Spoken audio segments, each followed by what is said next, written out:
생명의 말씀은 민수기 8장 14절에서 15절 말씀입니다. 너는 이같이 이스라엘 자손 중에서 레위인을 구별하라. 그리하면 그들이 내게 속할 것이라. 내가 그들을 정결하게 하여 요제로 드린 후에 그들이 회막에 들어가서 봉사할 것이니라. 아멘.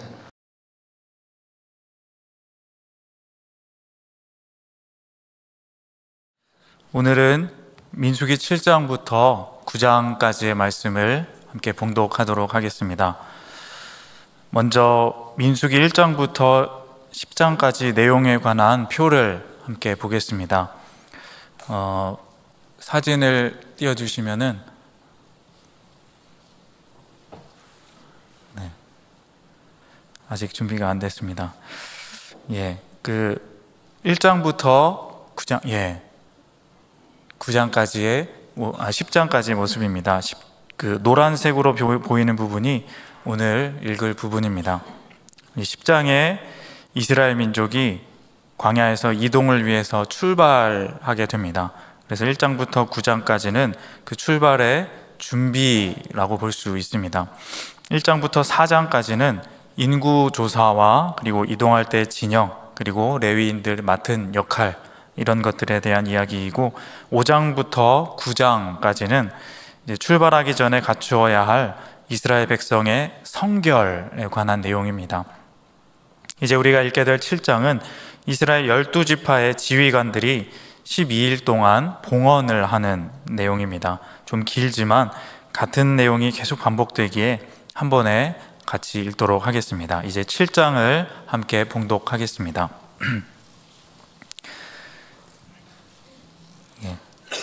모세가 장막 세우기를 끝내고 그것에 기름을 발라 거룩히 구별하고, 또 그 모든 기구와 제단과 그 모든 기물에 기름을 발라 거룩히 구별한 날에 이스라엘 지휘관들 곧 그들의 조상의 가문의 우두머리들이요, 그 지파의 지휘관으로서 그 계수함을 받은 자의 감독된 자들이 헌물을 드렸으니, 그들이 여호와께 드린 헌물은 덮개 있는 수레 6대와 소 12마리이니 지휘관 2사람이 2사람의 수레가 하나씩이요 지휘관 1사람의 소가 1마리씩이라. 그것들을 장막 앞에 드린지라. 여호와께서 모세에게 말씀하여 이르시되, 그것을 그들에게서 받아 레위인에게 주어 각기 직임대로 회막 봉사에 쓰게 할지니라. 모세가 수레와 소를 받아 레위인에게 주었으니, 곧 게르손 자손들에게는 그들의 직임대로 수레 2과 소 4마리를 주었고, 므라리 자손들에게는 그들의 직임대로 수레 4과 소 8마리를 주고 제사장 아론의 아들 이다말에게 감독하게 하였으나, 고핫 자손에게는 주지 아니하였으니 그들의 성소의 직임은 그 어깨로 매는 일을 하는 까닭이었더라. 제단에 기름을 바르던 날에 지휘관들이 제단의 봉헌을 위하여 헌물을 가져다가 그 헌물을 제단 앞에 드리니라. 여호와께서 모세에게 이르시기를 지휘관들은 하루 1사람씩 제단에 봉헌물을 드릴지니라 하셨더라. 첫째 날에 헌물을 드린 자는 유다 지파 암미나답의 아들 나손이라. 그의 헌물은 성소의 세겔로 130세겔 무게의 은반 하나와 70세겔 무게의 은발이 하나라. 이 2 그릇에는 소재물로 기름 섞은 고운 가루를 채웠고, 또 10세겔 무게의 금그릇 하나라. 그것에는 향을 채웠고, 또 번제물로 수송아지 1마리와 순양 1마리와 1년 된 어린 순양 1마리이며, 속죄제물로 수염소 1마리이며, 화목제물로 소 2마리와 순양 5마리와 순염소 5마리와 1년 된 어린 순양 5마리라. 이는 암미다답의 아들 나손의 헌물이었더라. 둘째 날에는 이사갈의 지휘관 수알의 아들 느다넬이 헌물을 드렸으니, 그가 드린 헌물도 성소의 세겔로 130세겔 무게의 은반 하나와 70세겔 무게의 은발이 하나라. 이 2 그릇에는 소재물로 기름 섞은 고운 가루를 채웠고, 또 10세겔 무게의 금그릇 하나라. 그것에는 향을 채웠고, 또 번제물로 수송아지 1마리와 순양 1마리와 1년 된 어린 순양 1마리이며, 속죄제물로 수염소 1마리이며, 화목제물로 소 2마리와 순양 5마리와 숫염소 5마리와 1년 된 어린 순양 5마리라. 이는 수알의 아들 느다넬의 헌물이었더라. 셋째 날에는 스불론 자손의 지휘관 헬론의 아들 엘리압이 헌물을 드렸으니 그의 헌물도 성소의 세겔로 130세겔 무게의 은반 하나와 70세겔 무게의 은발이 하나라. 이 두 그릇에는 소재물로 기름 섞은 고운 가루를 채웠고 또 10세겔 무게의 금그릇 하나라. 이것에는 향을 채웠고 또 번제물로 수송아지 한 마리와 순양 한 마리와 1년 된 어린 순양 한 마리이며 속죄제물로 수염소 한 마리이며 화목제물로 소 2마리와 순양 5마리와 순염소 5마리와 1년 된 어린 순양 5마리라. 이는 헬론의 아들 엘리압의 헌물이었더라. 넷째 날에는 르우벤 자손의 지휘관 스데울의 아들 엘리술이 헌물을 드렸으니 그의 헌물도 성소의 세겔로 130세겔 무게의 은 쟁반 하나와 70세겔 무게의 은발이 하나라. 이 두 그릇에는 소재물로 기름 섞은 고운 가루를 채웠고 또 10세겔 무게의 금그릇 하나라. 이것에는 향을 채웠고 또 번제물로 수송아지 한 마리와 순양 한 마리와 1년 된 어린 순양 한 마리이며 속죄제물로 수염소 한 마리이며 화목제물로 소 2마리와 순양 5마리와 순염소 5마리와 1년 된 어린 순양 5마리라. 이는 스데울의 아들 엘리술의 헌물이었더라. 다섯째 날에는 시므온 자손의 지휘관 수리사대의 아들 슬루미엘이 헌물을 드렸으니 그 헌물도 성소의 세겔로 130세겔 무게의 은 쟁반 하나와 70세겔 무게의 은발이 하나라. 이 두 그릇에는 소재물로 기름 섞은 고운 가루를 채웠고 또 10세겔 무게의 금그릇 하나라. 이것에는 향을 채웠고 또 번제물로 수송아지 한 마리와 순양 한 마리와 1년 된 어린 순양 한 마리이며 속죄제물로 수염소 한 마리이며 화목제물로 소 2마리와 순양 5마리와 순염소 5마리와 1년 된 어린 순양 5마리라. 이는 수리사대의 아들 슬루미엘의 헌물이었더라. 여섯째 날에는 갓 자손의 지휘관 드우엘의 아들 엘리아삽이 헌물을 드렸으니 그의 헌물도 성소의 세겔로 130세겔 무게의 은 쟁반 하나와 70세겔 무게의 은발이 하나라.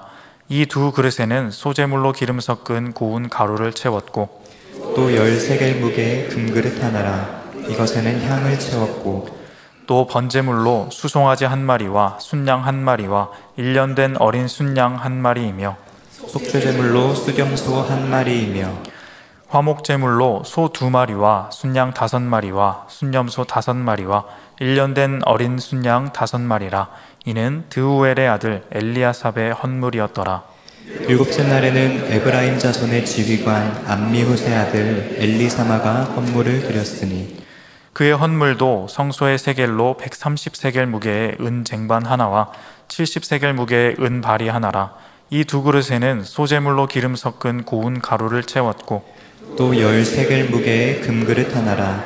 이것에는 향을 채웠고 또 번제물로 수송아지 한 마리와 순양 한 마리와 1년 된 어린 순양 한 마리이며 속죄제물로 수염소 한 마리이며 화목제물로 소 2마리와 순양 5마리와 순염소 5마리와 1년 된 어린 순양 5마리라. 이는 암미우스의 아들 엘리사마의 헌물이었더라. 여덟째 날에는 므낫세 자손의 지휘관 브다술의 아들 가말리엘이 헌물을 드렸으니 그 헌물도 성소의 세겔로 130세겔 무게의 은 쟁반 하나와 70세겔 무게의 은 발이 하나라. 이 두 그릇에는 소재물로 기름 섞은 고운 가루를 채웠고 또 10세겔 무게의 금그릇 하나라.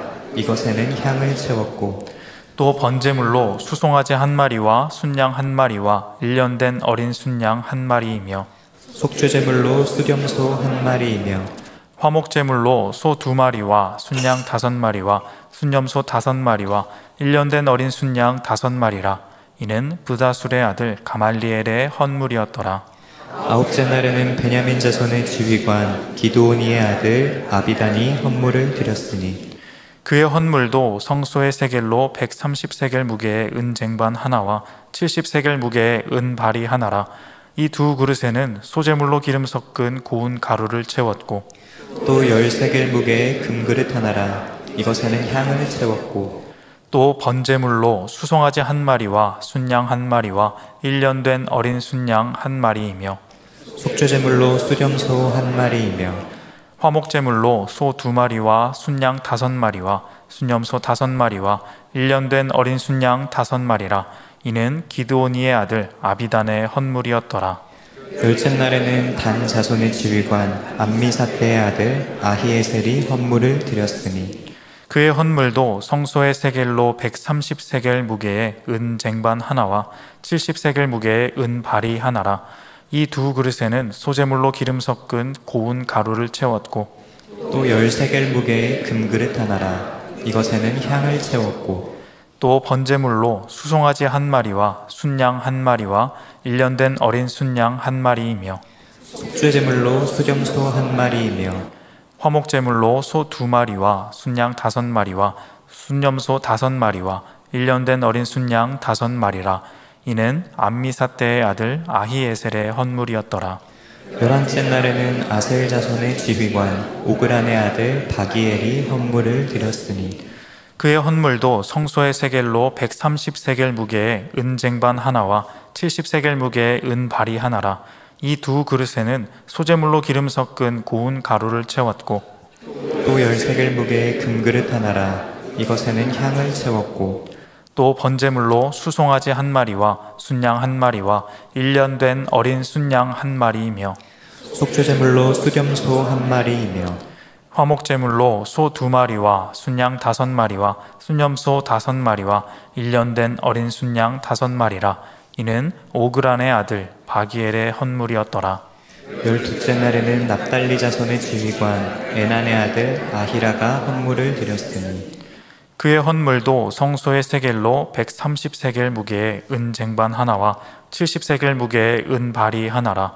이 두 그릇에는 소제물로 기름 섞은 고운 가루를 채웠고 또 10세겔 무게의 금그릇 하나라. 이것에는 향을 채웠고 또 번제물로 수송아지 1마리와 순양 1마리와 1년 된 어린 순양 1마리이며 속죄제물로 수렴소 한 마리이며 화목제물로 소 2마리와 순양 5마리와 순염소 5마리와 1년 된 어린 순양 5마리라.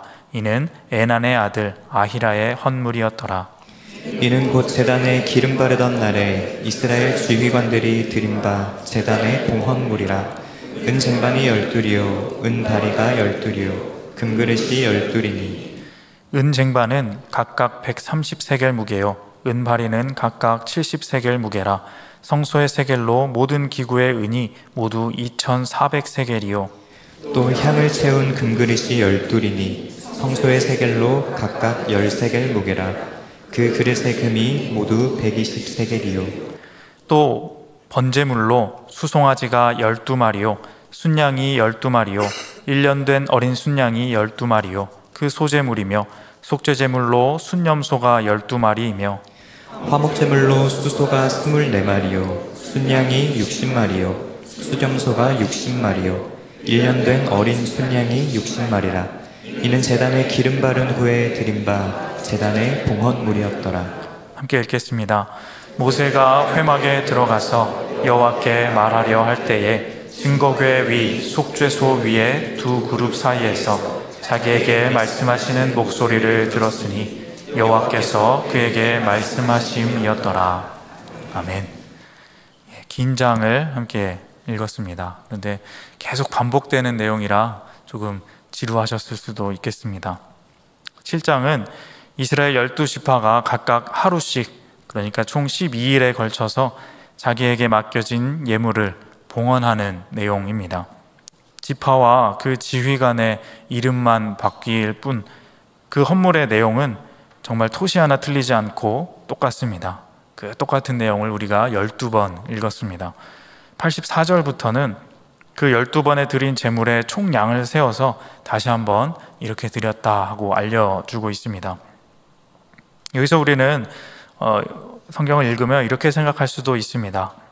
아니, 똑같은 내용을 계속 적을 거면 차라리 한 번만 적고 이렇게 12번 했다 하면 되지, 아니면 그 모든 내용을 적고 12지파가 나눠서 냈다 이렇게 말해도 되는데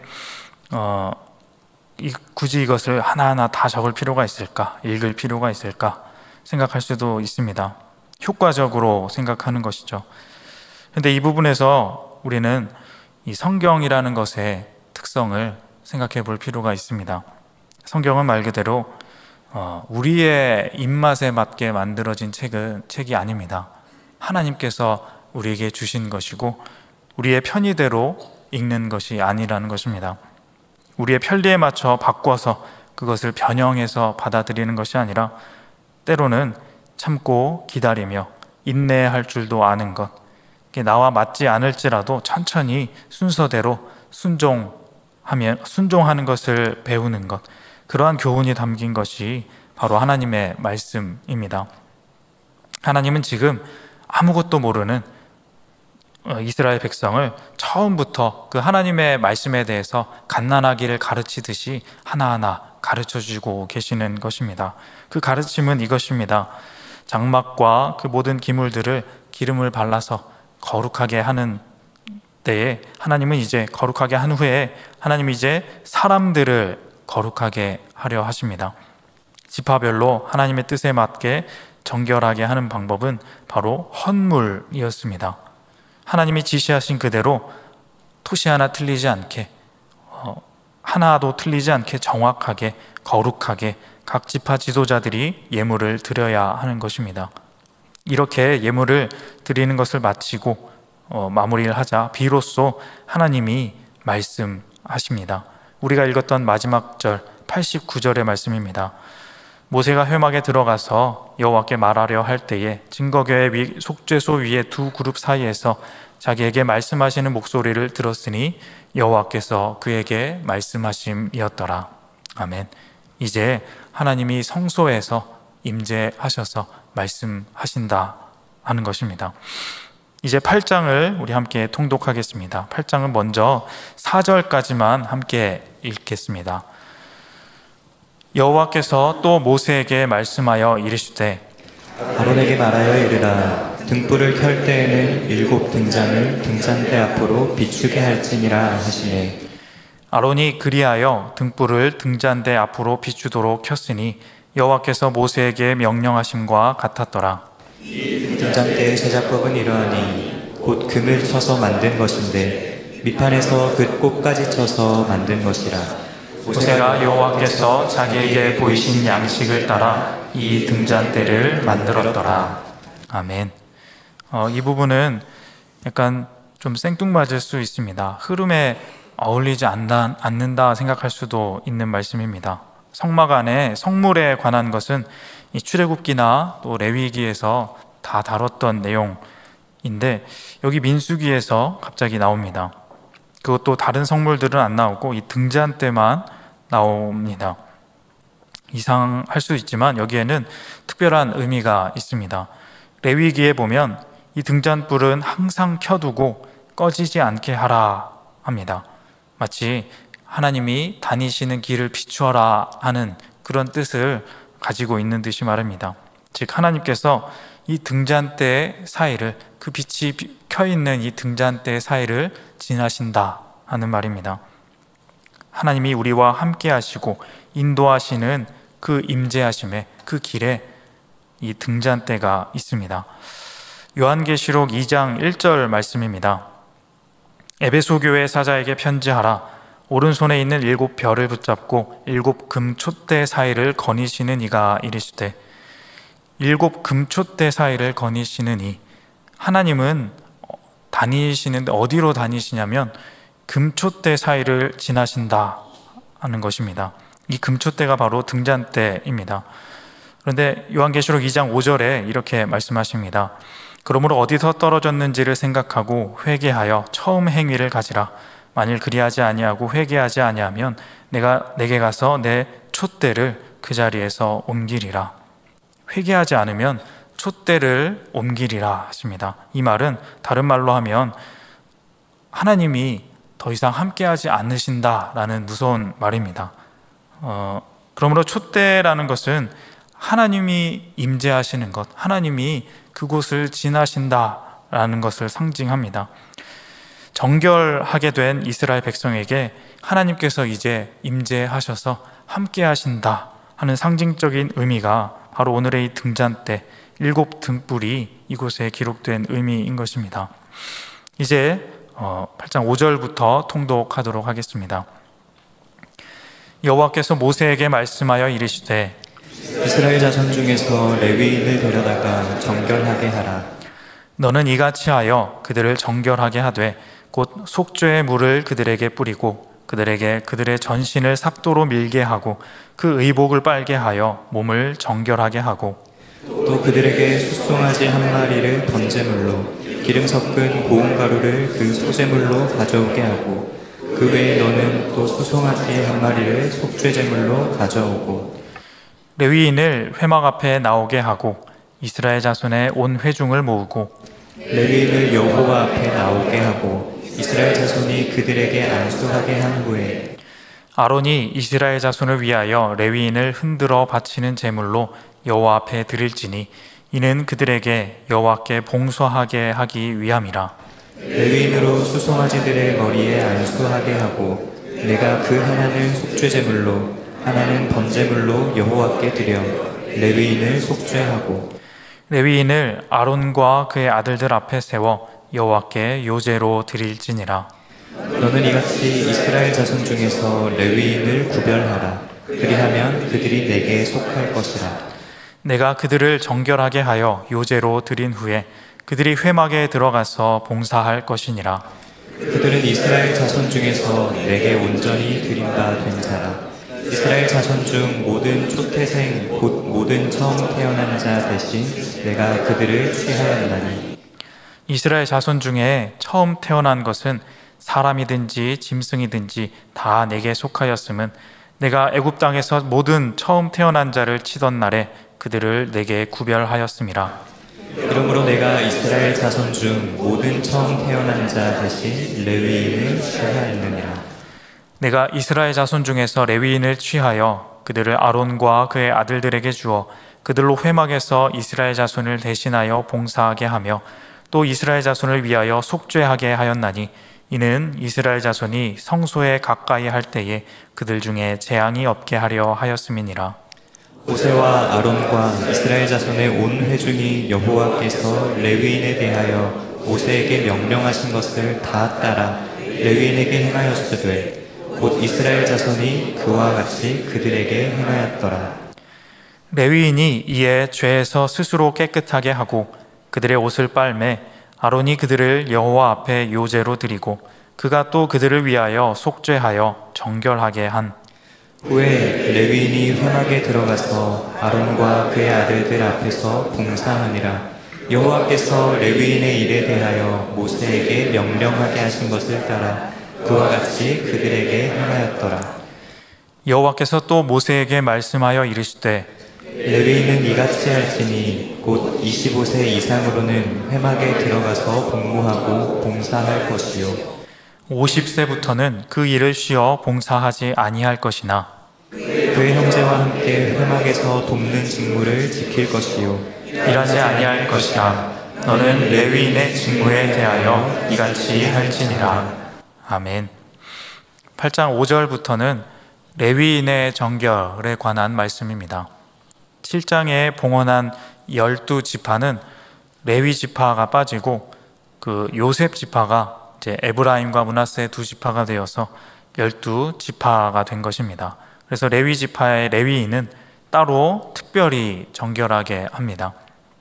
본문을 보면 레위인을 정결하게 하다라기보다는 레위인을 드리다라고 합니다.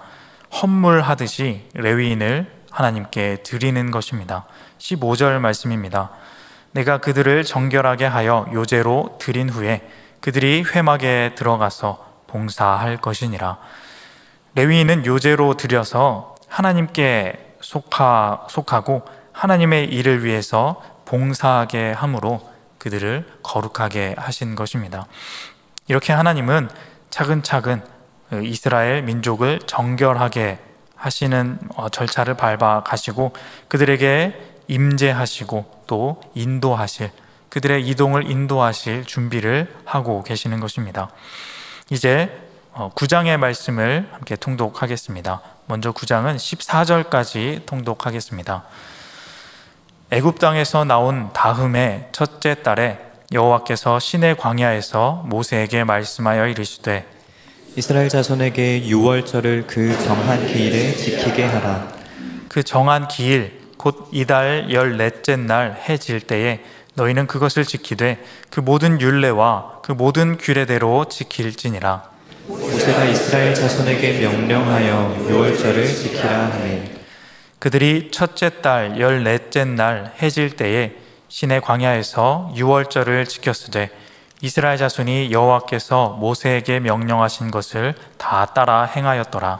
그때 사람의 시체로 말미암아 부정하게 되어서 유월절을 지킬 수 없는 사람들이 있었는데 그들이 그날에 모세와 아론 앞에 이르러 그에게 이르되 우리가 사람의 시체로 말미암아 부정하게 되었거니와 우리를 금지하여 이스라엘 자손과 함께 정한 기일에 여호와께 헌물을 드리지 못하게 하심은 어찌함이니이까. 모세가 그들에게 이르되 기다리라. 여호와께서 너희에게 대하여 어떻게 명령하시는지 내가 들으리라. 여호와께서 모세에게 말씀하여 이르시되 이스라엘 자손에게 말하여 이르라. 너희나 너희 후손 중에 시체로 말미암아 부정하게 되든지 먼 여행 중에 있다 할지라도 다 여호와 앞에 마땅히 유월절을 지키되 둘째 달 14째 날 해질 때에 그것을 지켜서 어린 양의 무교병과 쓴나물을 아울러 먹을 것이요 아침까지 그것을 조금도 남겨두지 말며 그 뼈를 하나도 꺾지 말아서 유월절 모든 율례대로 지킬 것이니라.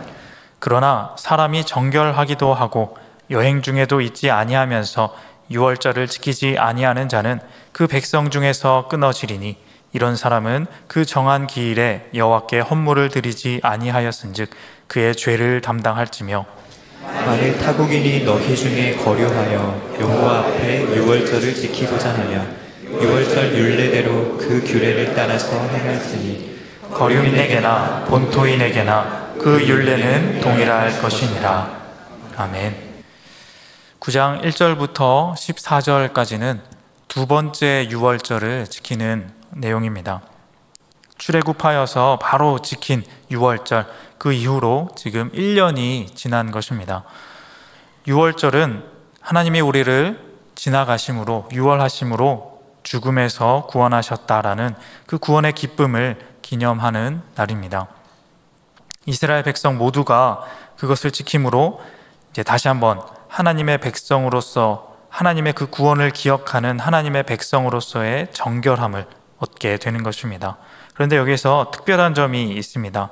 유월절을 지켜야 하는 그 시기에 시체로 인하여서 부정하여진 사람들, 그리고 여행을 하거나 이런 사정들이 있어서 유월절을 지키지 못하는 사람들이 있었는데 그들이 우리는 어떻게 하냐 하는 질문을 한 것입니다. 그러자 하나님은 방법을 주십니다. 그런 사람들은 한 달 뒤에, 그러니까 둘째 달에 유월절을 지키라 하는 것입니다.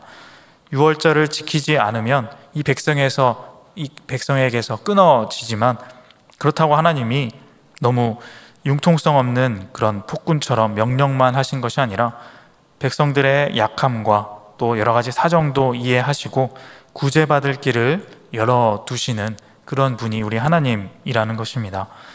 그렇게 유월절을 지키고 모든 백성들이 정결함의 절차를 지나게 됩니다.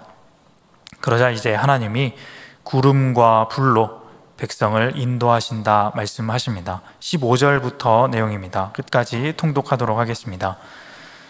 성막을 세운 날에 구름이 성막 곧 증거의 성막을 덮었고 저녁이 되면 성막 위에 불 모양 같은 것이 나타나서 아침까지 이르렀으되 항상 그러하여 낮에는 구름이 그것을 덮었고 밤이면 불 모양이 있었는데 구름이 성막에서 떠오르는 때에는 이스라엘 자손이 곧 행진하였고 구름이 머무는 곳에 이스라엘 자손이 진을 쳤으니 이스라엘 자손이 여호와의 명령을 따라 행진하였고 여호와의 명령을 따라 진을 쳤으며 구름이 성막 위에 머무는 동안에는 그들이 진영에 머물렀고 구름이 성막 위에 머무는 날이 오랠 때에는 이스라엘 자손이 여호와의 명령을 지켜 행진하지 아니하였으며 혹시 구름이 성막 위에 머무는 날이 적을 때에도 그들이 다만 여호와의 명령을 따라 진영에 머물고 여호와의 명령을 따라 행진하였으며 혹시 구름이 저녁부터 아침까지 있다가 아침에 그 구름이 떠오를 때에는 그들이 행진하였고 구름이 밤낮 있다가 떠오르면 곧 행진하였으며 이틀이든지 한 달이든지 1년이든지 구름이 성막 위에 머물러 있을 동안에는 이스라엘 자손이 진영에 머물고 행진하지 아니하다가 떠오르면 행진하였으니. 함께 읽겠습니다. 곧 그들이 여호와의 명령을 따라 진을 치며 여호와의 명령을 따라 행진하고 또 모세를 통하여 이르신 여호와의 명령을 따라 여호와의 직임을 지켰더라. 아멘. 정결하게 된 백성들은 이제 하나님이 그곳에 친히 오셔서 이스라엘 백성들을 구름과 불로 인도하게 됩니다. 구름이 성막 위에 머무르면 그대로 머물렀고 구름이 떠오르면 행진하였습니다. 하나님이 가라 하시면 갔고 멈추라 하시면 멈추었던 것입니다. 전적인 하나님의 인도하심이 있었고 백성들은 지금 그 하나님의 인도하심을 전적으로 따르고 순종하고 있습니다. 민수기라는 책은 사실 이스라엘 백성들이 광야에서 진행하면서 여호와의 명령에 불평하고 또 불순종하는 장면이 많이 나옵니다. 그래서 어떤 사람들은 민수기를 불순종의 책이다라고 말하기도 합니다.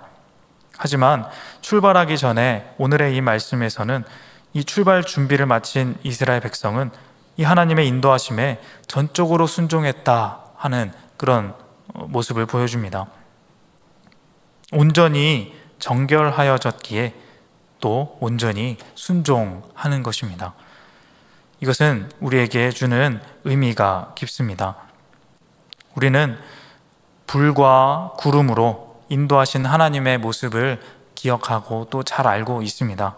그리고 생각합니다. 우리도 시시때때로 매일마다 그렇게 확실하게 우리를 구름과 불로 인도하시면 얼마나 좋을까? 그 역사하심으로, 놀랍게 역사하심으로 우리를 인도하여 주시면 얼마나 좋을까? 하지만 이스라엘 백성들은 민수기를 계속 읽어보면 그렇게 인도하시는 하나님에게조차 불순종하는 모습을 보이고 있습니다. 그러니까 중요한 것은 하나님과의 동행에는 하나님만 역사하시는 것이 아니라 우리에게도 준비가 필요하다는 것입니다. 하나님께서는 계속 우리를 인도하고 계시는데 우리가 준비가 되어 있지 않다면, 우리의 마음이 하나님과 맞지 않는다면 우리는 불순종하고 또 하나님과의 거리가 멀어질 수밖에 없다는 것입니다. 우리의 신앙의 여정을 걸어갈 때 우리는 이 민수기에 광야의 여정을 출발할 때의 준비를 기억할 필요가 있습니다. 무엇이냐면 바로 정결입니다. 7장부터 9장의 말씀을 보면서 이 정결의 모습을 봅니다. 마음과 정성을 다한 제물로, 헌물을 드림으로 이뤄냈던 하나님 앞에서의 정결, 그리고 레위인일 드림으로 그들이 하나님 앞에서 진실하게 봉사함으로 이뤄냈던 정결, 구원의 은혜를 기억하는 유월절을 지킴으로 인해 얻어낸 정결, 이 정결함이 우리에게 있을 때, 이러한 드림과 또 정결의 마음가짐이 우리에게 있을 때 하나님의 그 놀라운 인도하심과 임재하심이 우리에게 의미 있게 다가올 수 있게 된다 하는 것입니다. 사랑하는 성도님 여러분, 민수기의 오늘의 그 말씀 출발 준비, 정결의 모습을 보면서 우리에게도 이러한 하나님 앞에 정결함으로 준비되는 모습이 있기를 소망합니다. 하나님의 인도하심을 늘 바라고 또 그것을 위해서 하나님 우리를 인도해 주세요 라고 늘 기도하지만, 나는 그 하나님의 구름으로 전적으로 인도하시는 그 인도하심을 전적으로 순종할 준비가 되었는가? 세상 풍조에 더럽혀진 마음으로는, 정결하지 못한 마음으로는 우리는 곧 불순종하게 되어 있습니다. 우리의 몸과 마음이 하나님 앞에서 정결해야 하는 것입니다. 그럴 때 우리에게 그 하나님의 놀라운 인도하심이 우리의 믿음의 여정을, 우리의 그 출발을 정말 아름답고 가치 있게 만드는 것입니다. 나의 가장 귀한 것을 헌물로 드리며 또 구원을 기억하며 그 하나님이 우리를 구원하신 그 은혜를 기억하며 찬양하는 그런 예배와 기도의 삶, 그러한 삶들이 우리를 정결하게 합니다. 여러분, 하나님 앞에 정결해지시기 바랍니다. 정결한 자에게 주시는 하나님의 놀라운 인도하심, 그 인도하심을 받아 누리며 살아가시는 우리 모든 성도님들, 그리고 또 올 한 해가 다 되시기를 주님의 이름으로 소망합니다. 기도하겠습니다. 하나님 아버지, 감사합니다. 우리를 구름과 불로 항상 인도하여 주시고 가장 좋은 길로 보여주시는 하나님, 참으로 감사드립니다. 하지만 우리가 그 인도하심에도 불구하고 준비되지 못하여 불순종하고 있지는 않은지 우리의 삶을 다시 한번 돌아봅니다. 우리가 하나님 앞에서 정결하기를 원합니다. 나의 귀한 것을 드림으로, 헌신하는 마음으로 봉사함으로, 또 구원의 기쁨과 감격을 회복함으로 정결하여져서 하나님의 완전한 인도하심을 받고 전적으로 그 인도하심을 따라가는 우리의 모든 복된 삶 되게 하여 주시옵소서. 예수님의 이름으로 기도합니다.